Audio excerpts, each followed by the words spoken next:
అందరికీ నమస్కారం. ఈరోజు వార్తలు. ప్లీజ్ లైక్ చేయండి, సబ్స్క్రైబ్ చేసుకోండి, షేర్ చేయండి. ఈరోజు వార్తలు. ఈనాడులో ముందుగా సిబిఐకి కాళేశ్వరం ప్రాజెక్టుపై విచారణ కేంద్ర దర్యాప్తు సంస్థకు అప్పగిస్తూ శాసనసభ నిర్ణయం. రీడిజైన్ పేరుతో కేసీఆర్ 1,00,000 కోట్లు కొల్లగొట్టారు ముఖ్యమంత్రి రేవంత్ రెడ్డి. 8B, 8C నోటీసులపై కేసీఆర్ అరెస్ట్ అవ్వలేదు, వితండవాదమని ధ్వజం. అర్ధరాత్రి దాటాక సాగిన సభ.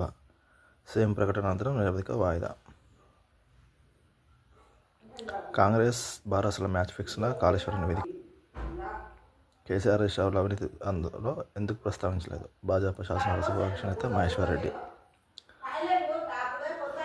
బురద జల్లేందుకే జస్టిస్ ఘోష్ నివేదిక. కోర్టులో స్టే వస్తుందని అత్యవసరంగా అసెంబ్లీలో పెట్టారు. 650 పేజీల నివేదికపై 6 గంటలు మాట్లాడాలా? మహారాష్ట్ర 152 మీటర్లకు ఒప్పుకోలేదు. దానికి తోడు నీళ్లు సరిపోవన్న కేంద్రం సూచనతో మేడిగడ్డకు వైరచ్చాము. కాళేశ్వరం నివేదికపై అరెస్ట్. ఇక చైనాలో పర్యటిస్తున్న ప్రధాని నరేంద్ర మోడీ. భారత్ చైనా స్నేహగీతిక దియాజిన్లో ద్వైపాక్షిక చర్చలు. భారత ప్రధాని మోదీ, చైనా అధ్యక్షుడు జిన్పింగ్. ఇరు దేశాల ప్రతినిధులు.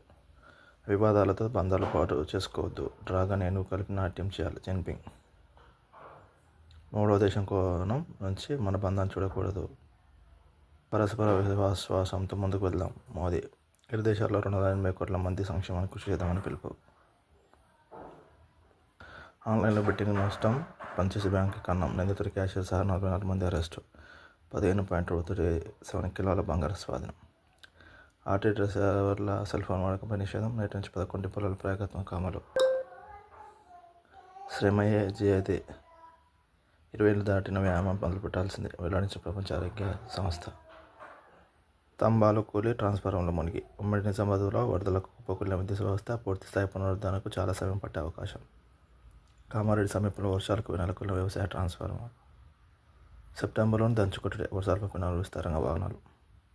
ఎస్సీ బిల్లులకు జై. 42% రిజర్వేషన్ బిల్లులకు శాసనసభ ఏకగ్రీవమేదం. మరో 3టికి సైతం. శాసనసభలో దామోదర రాజనరసింహ, తుమ్మల శ్రీధర్బాబు, బట్టి, ఆది శ్రీనివాస్ తదితరులు. బీసీలకు మధ్య జరిగే సమయం వచ్చింది. స్థానిక సంస్థల వారికి 42% రిజర్వేషన్లకు కట్టుబడి ఉన్నాం. మొత్తం రిజర్వేషన్లు 50%కి పరిమితమయ్యేలా గత ప్రభుత్వం చట్టాలు చేసింది. వారిది కలవకుండా చేసే కుట్రము శాసనసభలో సీఎం రేవంత్ రెడ్డి. స్వయంగానే అమలు చేస్తాం. పొన్నం. ప్రధాని వద్దకు అఖిలపక్షాన్ని తీసుకెళ్లాలి కేటీఆర్. వివాదాలు తలెత్తకుండా చూడాలి. గంగుల. ధర్నాలు చేస్తే చట్టాలు అవుతాయా? పాయల్ శంకర్. విప్లవాత్మకమైన ముందడుగు పొన్నంనేని.